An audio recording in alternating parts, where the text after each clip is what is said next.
आज drama serial रहमत के नेक्स्ट आने वाली एपिसोड में आप देखेंगे कि जब ज़ुहैब अपनी माँ को बताता है सारी बात के बारे में, तो ये सारी बातें लीज़ा सुन रहती है और वो आती है ज़ुहैब के पास और आकर कहती है कि ज़ुहैब, तुम्हें हरगिज़ भी परेशान होने की ज़रूरत नहीं है। अगर तुम नहीं चल सकती तो इसमें तुम्हारा तो कोई कसूर नहीं, तुमने तो अपनी तरफ से पूरी कोशिश की थी, इसीलिए मैं नहीं समझती कि तुम्हें एब्सेंट होने की कोई भी ज़रूरत है। जो कुछ भी था वो मेरे नसीब में था, इसीलिए तो शायद मेरा कभी बचपन में भी ऑपरेट नहीं हो सका और ना ही मैं अपने पैरों पर खड़ी हो सकती। हो सकता था कि शायद अगर मेरा वक्त पर इलाज हो जाता तो मैं अपने पैरों पर खड़ी हो सकती। शायद मैंने इस कमी को कभी महसूस ही नहीं होने दिया और ना ही इस बारे में कुछ सोचा, इसलिए तुम्हें भी जरूरत नहीं। इस पर ज़ुहैब कहेगा कि नहीं, सारी गलती मेरी है, मैंने तुम्हें उम्मीद दिलाई थी, एक आस जगाई थी तुम्हारे दिल में, तुम तो मान ही नहीं रही थी और अब डॉक्टर्स ने साफ साफ कह दिया है कि तुम अपने पैरों पर हरगिज़ नहीं खड़ी हो सकती। तो इसका का सारा कसूरवार तो मैं ही हूं ना, मुझे तुम्हें इस तरह की उम्मीद दिलानी ही नहीं चाहिए थी। इस पर कहती है ज़ुहैब की माँ, इसमें तुम्हारा कोई कसूर नहीं और अब इस तरह से सोचना बंद कर दो। इतनी ही देर में आप देखेंगे कि ज़ुहैब की बहन आ जाएगी और वो आकर कहेगी कि देखा,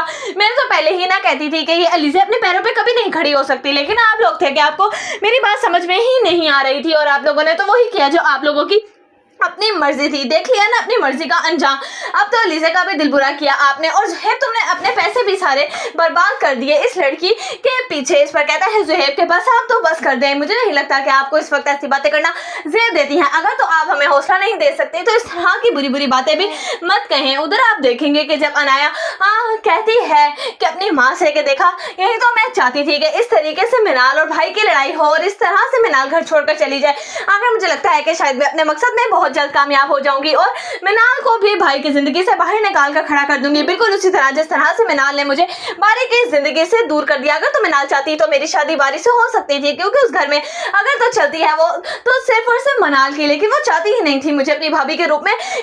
देखना। उधर आप देखेंगे कि कहता है अनाया का बाप कि इस तरह से करना बिल्कुल ठीक नहीं रहेगा। अगर तो बारी से तुम्हारी शादी नहीं हो सकी अनाया, तो मैं हरगिज़ तुम्हें इस बात की इजाजत नहीं दूंगा कि तुम मिनाल का घर बर्बाद कर दो, क्योंकि मैं अपने बेटे को इस तरह से टूटा हुआ नहीं देख सकता। जो कुछ भी है, लेकिन वो मिनाल से मोहब्बत करता है। और अनाया, एक बात याद रखना कि मिनाल मेरी भतीजी है, अगर तो तुम मेरी बेटी हो, अगर तो जो कुछ भी किया है मेरे भाई ने तुम्हारे साथ, लेकिन मैं हरगिज़ भी उस जैसा नहीं हो सकता और अपने भतीजे के साथ इतनी बड़ी ज्यादती हरगिज़ बर्दाश्त नहीं कर सकता। उधर आप देखेंगे कि रुमैसा जब आलम से कहती है कि मैं अम्मा का सारा सामान बाहर निकाल चुकी हूँ और बस मैं चाहती हूँ कि इस सामान को सारा घर से भी निकाल दे, क्योंकि मरने वालों का सामान घर में नहीं रखा जाता। आपको शायद इस बात के बारे में नहीं पता, उसकी रूह यहीं पर भटकती रहती है, इसीलिए बस मैं चाहती हूँ कि अम्मा का सारा सामान हम निकाल कर किसी गरीब को दे दें और किसी के काम भी आ जाएगा तो वो अम्मा के लिए ही दुआ करेगा, इसमें हमारे लिए ही बेहतरी है। इस पर आलम जैसे ही हामी भरता है तो कहती है जुबैदा कि आप हरगिज़ ऐसा नहीं कर सकते आलम, आपको जरा से भी शर्म नहीं आती अपनी माँ का सामान इस तरह से बाहर निकालते हुए। इस पर आलम कहता है कि तुम तो बस ही कर जाओ, आखिरकार रुमैसा इस घर को घर बनाने वाली है, तुमने तो कबाड़ खाना बना कर रखा हुआ है इस घर को, जो इस वक्त जरूरत का सामान नहीं उसे निकाल देना ही बेहतर होगा। इस पर कहती है ज़ूबी अपनी माँ